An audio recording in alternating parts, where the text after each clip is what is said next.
Hello दोस्तों, राधे कृष्णा। मैं नीलम तिवारी आप लोग का अपने चैनल राधे कृष्णा में बहुत बहुत स्वागत करती हूँ। उम्मीद करती हूँ आप लोग स्वस्थ होंगे, मस्त होंगे। सभी लोग को मेरा नमस्कार, प्रणाम जी। तो आज की जो वीडियो है वो बहुत ही अच्छी वीडियो बनेगी और कुछ नॉलेज वाली है। और हंसी हमको इसलिए आ रही है कि इस वीडियो का टॉपिक है कि शादी के बाद जो शादी होती है तो लड़कियों को अपने ससुराल में कैसे रहना चाहिए, कैसे बर्ताव करना चाहिए, उनका जो शुरुआती जीवन है वो कैसा होना चाहिए। इन्हीं सब चीज़ों पे, इसी टॉपिक पे मैं बात करूँगी। तो वीडियो के अंत तक बने रहिए। और जो महिलाएं अभी नई न्यू मैरिड है वो तो ये वीडियो को अगर आप लोग ज़रूर देखिएगा, ठीक है। अच्छा लगे तो लाइक सब्सक्राइब कर दीजिएगा, ठीक है। और अच्छी लगे तो शेयर भी कर दीजिएगा। तो चलिए बात करते हैं। देखिए, जब हमारी शादी होती है ना, तो शादी करके जब कोई लड़की किसी के घर जाती है तो उसका समझिए सब कुछ बदल जाता है, खान पान, रहन सहन। तो कोई लड़की अगर आपके घर बहू बन के आती है ना, तो सबसे पहले आपका फर्ज होता है कि उसको अपने घर के संस्कारों को बताइए, ठीक है। और प्यार से बताइए। ऐसा नहीं कि कुछ बताइए नहीं। चाय बनाने के, अरे इसको चाय बनाने नहीं आता, अरे इसको खाना बनाने नहीं है। अरे वो बच्ची है, वो अगर मान लो 35 साल की भी, अगर वो 35 साल की भी शादी करके वो आपके घर में आई है, तो 35 साल तक वो अपने मायके का मतलब जीवन जी है। मतलब 35 साल तक वो लड़की ही मानी गई, ठीक है। तो जब आपके घर आती है तो थोड़ा सा आप लोग भी नरमी बरतिए, उसको अपने घर के संस्कारों को समझाइए। सब किचन में चावल दाल वही बनता है, लेकिन टेस्ट अलग होता है, बनाने का तरीका अलग होता है। उसके घर में जो होता है वो ससुराल में नहीं होता है। और इतना जल्दी कोई लड़की ससुराल में एडजस्ट नहीं हो पाती है। तो ससुराल के बड़े लोगों का यही कर्तव्य होता है कि अगर आपके घर में नई लड़की आए तो प्लीज़ उसको पहले समझाइए, उसको बताइए कि बेटा ऐसे नहीं, ऐसे करना चाहिए, मेरे घर में ऐसे नहीं, ऐसे बनता है। तो ऐसा नहीं कि वो बच्ची सीखेगी नहीं, धीरे धीरे सब सीखती है, एडजस्ट करती है। लेकिन ऐसा क्या होता है ना कि जैसे बहू आती है घर में तो लोग तुरंत उससे उम्मीद कर लेते हैं कि नहीं नहीं, इसको तो सब कुछ आना चाहिए। मैके से क्या सीख के आई हो जी, तुम्हारी मम्मी ने क्या सिखाया है, क्या संस्कार दिया है। अरे उसके संस्कार अलग हैं, उसके मम्मी ने जो संस्कार दिया वो आपके घर में वो काम नहीं आना है। आपके घर का संस्कार उसको सीखना है। जब हम किसी ऑफिस में जाते हैं, मान लीजिए हम किसी पोस्ट पे जाते हैं, किसी पोस्ट पे हम गए, तो ऑफिस में भी 3 महीने का जो होता है ट्रेनिंग पीरियड चलता है। चलता है कि नहीं चलता? जो लोग मान लीजिए कि प्राइवेट कंपनियों में जॉब करते, कहीं भी जॉब करते हैं, वो लोग इस चीज़ को समझते हैं कि 3 महीने, चाहे 2 महीने, चाहे 1 महीने का जो होता है ट्रेनिंग पीरियड चलता है। ट्रेनिंग दी जाती है कि आपको अगर इस फील्ड में काम करना है तो आपको ऐसे बजट बनाना है, ऐसे काम करना है, ऐसे लोगों को डील करना, ऐसे लोगों से बातें करनी है। तो ये चीज़ ससुराल में भी तो लागू होना चाहिए कि अगर एक लड़की आए तो उसे प्यार से समझाओ, बेटा ये ऐसे नहीं, ऐसे होना चाहिए। हमारे घर में चाय में इतनी चीनी पड़ती है, लोग इतना मीठा खाते, इतना तीखा खाते, इतना नमक खाते। अगर जब आप उसको प्यार से बताएंगे तो ऐसा नहीं है कि कोई सीखेगा नहीं, सीखेगा, सब सीखता है। लेकिन अगर उसी बच्ची को बार बार आप लोग ताना मारें कि अरे इसको कुछ नहीं आता, 10 लोग के साथ आप जलील करेंगे, तो आपकी इज्जत कहाँ से करेगी? वो नहीं कर पाएगी। चाह के भी उसके दिल में आपके लिए प्यार नहीं होगा। हाँ, देखिए देखा आपके सामने भले कुछ ना बोले, लेकिन दिल से तो आपको नहीं अपना पाएगी। तो थोड़ा सा आपको सोचना होगा कि अगर हमारे घर में कोई नई लड़की आती है तो उसका हम वेलकम किस तरह करें, किस तरह अपने घर के संस्कारों को उससे बताएं, किस तरह उसको बताएं कि हमारे घर में लोग खाते पीते हैं, ठीक है। अगर आपके घर में पर्दा होता है तो कितना पर्दा करना, उसको भी आप समझाइए। क्योंकि हर जगह हर रहन सहन का तरीका अलग होता है, उसके मायके का तरीका अलग है।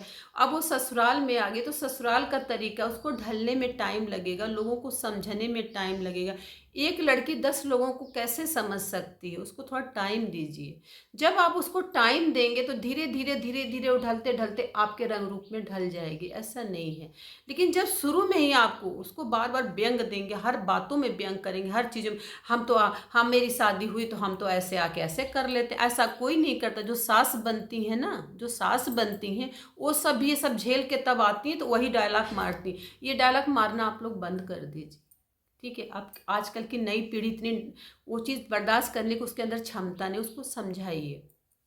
क्योंकि आजकल के बच्चे जो होते हैं जो अपना आधा से ऊपर टाइम होता है वो अपनी पढ़ाई पे खर्च करते हैं, ठीक है। और किसी भी कॉलेज, किसी भी यूनिवर्सिटी में घर गृहस्थी नहीं समझाई जाती, नहीं।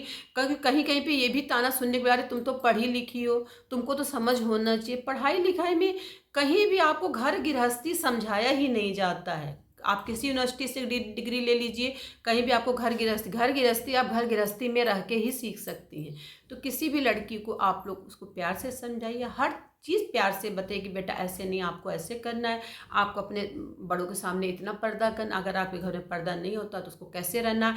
आपके घर में अगर सूट नहीं अलाउ है तो आप शुरू में बता दीजिए, पहले तो आप उसको सर पे चढ़ा लीजिए सूट पहना दे, बाद में करिए नहीं पहनना नहीं पहनना, तो ये गलत चीज़ है, ठीक है। जो चीज़ करिए वो उसी टाइम से करिए, लास्ट तक करते रहे, तो यकीन मानिए बहू आपके लिए बहुत अच्छी साबित होगी।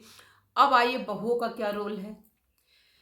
अगर आप नई शादी करके जाती हैं, ठीक है, तो थोड़ा सा आप लोगों को समझने में टाइम दीजिए, कम बोलिए। जब वहाँ पे कम बोलेंगी तो आप चीज़ों को अच्छे से डील करेंगी, चीज़ों को अच्छे से समझेंगी।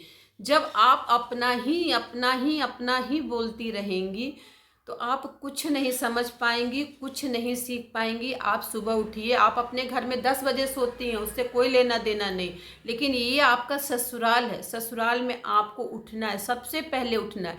ये नहीं कि मेरी सास 10 बजे उठ रही, मेरी ननद 12 बजे उठ, उनका आपको कुछ नहीं लेना देना है। वो आपसे बड़े हैं, बड़े रहेंगे, ठीक है।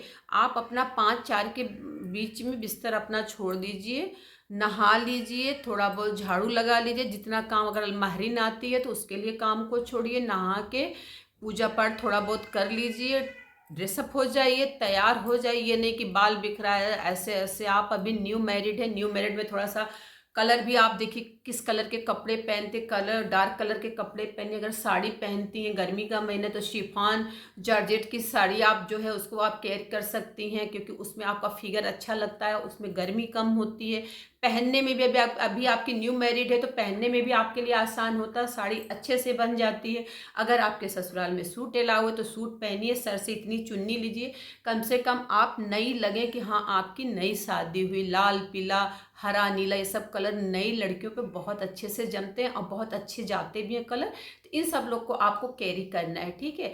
अगर आप उठे पहले नहा लीजिए, आप अपने ससुर की हम बात नहीं करें, सास का पैर छूइए, ननद अगर बड़ी आपके घर में रह रही उनका पैर छूइए, जिठानी लोग हैं उनका पैर छूइए, सुनिए, सबका करिए अपने मन का, ठीक है। क्योंकि हर लोग, कुछ लोग तो आपके मुंह पे बहुत अच्छा बोलेंगे, बहुत अच्छा बनेंगे, ठीक है। देवरानी जेठानी का जो मामला होता है बहुत ही पेचीदा मामला होता है, इसको समझ पाना उतने आसान नहीं। तो इसीलिए आप किसी के बारे में कोई टिप्पणी न करिए। इधर आप न्यू लड़की हैं तो इधर की बातें, अगर मान लीजिए किसी जेठानी ने आपसे कुछ कहा तो दूसरी जेठानी से जाके मत ठोक दीजिए, मत बातों को कहिए। पहले आप रिश्तों को समझिए, लोगों को समझिए, ठीक है। अपनी बातों को कम कहिए, लोगों की ज़्यादा सुनिए, सुन के बातों को वहीं ख़त्म करिए, ठीक है। जितना हो सके लोगों के बीच में कम बैठिए। जब आप कम बैठेंगे तो लोग आपको कम जानेंगे, जब आपको लोग कम जानेंगे तो आपकी बातें कम होंगी, ठीक है।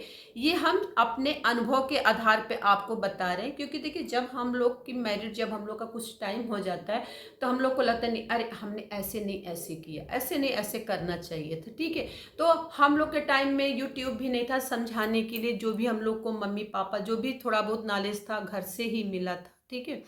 तो इसलिए हम आपको बता रहे हैं कि आप अपना टाइम उठिए, कितने बजे लोग खाना, पहले आप नाश्ते की तैयारी कर लीजिए, नाश्ते में जो बनता है उनको खिला पिला दीजिए, फिर खाने की तैयारी कर लीजिए, फिर चाय पानी, बीच में आप आराम भी करती रहिए, ऐसा नहीं कि आप काम में ही लगी हैं। फिर थोड़ा बहुत अपने पति के लिए भी टाइम निकालिए। लेकिन हाँ, आप नई हैं तो आपको ड्रेसअप हमेशा होना है। किचन से आप निकली, कपड़ा थोड़ा सा भी गंदा हो आप चेंज कर लो, क्योंकि आप अभी नई लड़की हो, नई शादी हुई है, तो कम से कम 1-2 साल तो आपको ऐसे रहना चाहिए। कम से कम अगर कोई बाहर से अचानक आपके घर में आ जाए, आपको अस्त व्यस्त अवस्था में देखे तो ये अच्छा नहीं लगता। थोड़ी सी मतलब दुल्हन वाला अगर लुक आता है ना तो अच्छा लगता है। आपकी बातों में थोड़ी सी नजाकत होना चाहिए, चाल में थोड़ी सी नजाकत होना चाहिए, आंचल लेने में नजाकत होना चाहिए।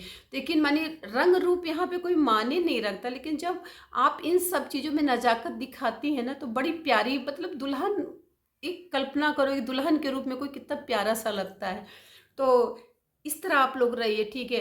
कहीं थोड़ा बहुत घूमने भी निकल जाइए कभी काल, मान लीजिए कोई मंदिर हुआ, कोई शाम के टाइम अपने हस्बैंड के साथ निकल जाइए, हस्बैंड को भी टाइम दीजिए।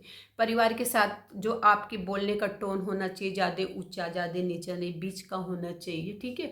ज़्यादा ये नहीं खूब तेज आप बोल रहे हैं, खूब धीमे बोल रहे हैं, ऐसा भी नहीं होना चाहिए। शब्दों को कम शब्दों में अपने बातों को कहिए, क्योंकि अभी आप नई हैं, अभी किसी को आप जान नहीं रही हैं, ठीक है। यहाँ तक कि अगर अगर मान लीजिए आपकी अरेंज मैरिज है तो आप अपने हस्बैंड को भी नहीं जान रही हैं। तो कम से कम जब आप कम बोलेंगी ना तो लोगों को ज़्यादा समझेंगी, लेकिन जब आप ज़्यादा बोलेंगी ना तो लोग आपको ज़्यादा समझेंगे, ठीक। तो इस तरह आप लोग को रहना है। कपड़े कभी भी अस्त व्यस्त मत पहनिए। सूट पहनना, अगर मान लीजिए आपके घर में सूट अलाउ है तो सूट को आप आयरन करके पहनिए। दुपट्टा थोड़ा सा अगर आप यहाँ से चुन्नी लेती हैं ना तो अच्छा लगता है, नहीं कम से कम अगर मान लिया जैसे हम हैं ऐसे आप रहेंगे तो उस समय आप बेहतर दुल्हन का लुक आपका नहीं लगेगा। और थोड़ा सा मान लीजिए ऐसे चुन्नी अगर आप लेंगी सर से ना तो आप दुल्हन लगेंगी। सूट में भी अच्छे लगते हैं लोग, ऐसा नहीं है। अगर आपके घर में सूट अलाउ है तो सूट पहने। अगर आप नई शादी करके जाती हैं, आपको अपने जेठ से किस तरह बातें करना है, अगर आपका देवर है उससे कितनी बातें करनी, आपकी छोटी ननद है तो उसको कितनी रिस्पेक्ट देना है, आपकी बड़ी ननद है तो उसको कितना रिस्पेक्ट, आपकी जेठानी लोग हैं तो उनके साथ कैसे बिहेवियर करना है, ठीक है। कुछ लोग तो यहाँ तक कहते हैं कि नहीं हाँ हम तो सही हैं, मेरा सामने वाला गलत है। तो सामने वाला गलत होता है, क्योंकि शुरू शुरू में जानती हैं लोग खिंचाई करते हैं, दुल्हनों की बहुत तरह से खिंचाई भी होती है, उसको नीचा दिखाया भी जाता है। तो इसीलिए कह रहे हैं ना, आप थोड़ा सा लोगों से अगर कम बोलेंगी तो लोग आपको कम जानेंगे, कम बैठेंगी तो ज़्यादा सही है। धीरे धीरे जब आप जानने लगेंगी, 1-2 साल हो जाएगा तो खुद आप एडजस्ट हो जाएंगी, आप अपनी एक छवि बना लेंगी। और जिसको नॉलेज नहीं होता है तो छवि नहीं बना पाता है, ठीक है, वही अपना जो भी आता है मुंह में बोल देता है।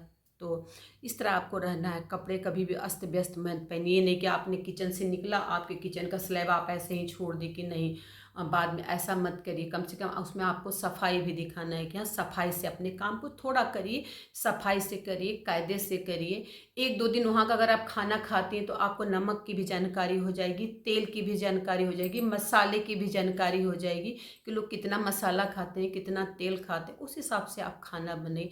मैके का लेके मत चलिए, क्योंकि जब आप मैके का ससुराल में लेके चलेंगी ना तो रिश्तों में जो है ना वो खिचड़ी बनने लगती है, फिर रायता ज़्यादा फैल जाएगा आपका, ठीक है। तो ऐसा मत करिएगा। मैका मैका है, मैके को मैके रहने दीजिए, ससुराल को ससुराल रहने दीजिए, ठीक है। हर बात में मतलब कोई भी बात हो मम्मी पापा मत फैलाइए बातों को, क्योंकि फैलाने से आपकी अपनी इमेज खराब होगी।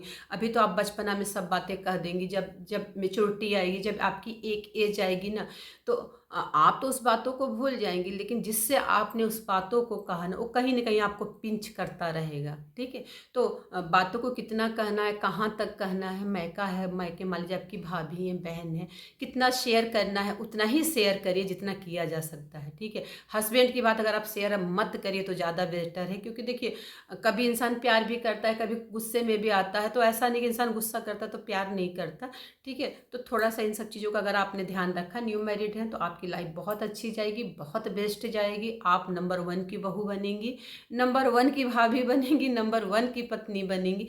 बस इतनी सी बातों को आपको ध्यान रखना है। बातों में नजाकत लाइए, चेहरे पे हल्की सी स्माइल रखते रहिए। किसी से भी बात करिए, छोटा बच्चा उससे भी बात करिए तो एक स्माइल लेके बात करिए, तो कहेगा मेरी चाची कितने प्यार से बात करती है, मेरी भाभी कितने प्यार से बात करती हैं। तो थोड़ा सा नजाकत होना चाहिए। न्यू अगर शादी है, बिना नजाकत के रिश्ते नहीं चलते हैं, तो थोड़ा वो नजाकत आप में रहना चाहिए। आपके चलने में, आपके बैठने के तरीका कैसा होना चाहिए, आप किस तरह बैठती हैं, ये सब चीज़ें नए नए में हर लड़कियों का नोटिस किया जाता है, उसके बाद नहीं नोटिस किया जाता। अगर उस टाइम आपने अपना इमेज बना लिया तो फिर ज़िंदगी भर के लिए आप उसी इमेज में रहेंगी, ठीक है। बड़ों का सत्कार करिए, सास ससुर है उनका इज्जत करिए, ठीक है। उनको टाइम से नाश्ता दीजिए, खाना दीजिए, चाय पूछिए, पानी। अगर कोई गेस्ट आता है, गेस्ट के सामने आप अचानक मत निकलिए, जब तक आपकी बड़े न कहें, आपकी सास आपको न मिलाने ले जाएं, तब तक आप अपने कमरे से बाहर मत निकलिए। इन सब छोटी छोटी बातों का आप ध्यान रखिए, नंबर 1 की बहू बन जाएंगी और सबके ज़बान पे सिर्फ आपका ही नाम होगा। अगर मेरी वीडियो आप लोग को पसंद आए तो शेयर और लाइक कर दीजिएगा, नए हैं तो सब्सक्राइब कर दीजिएगा। धन्यवाद जी।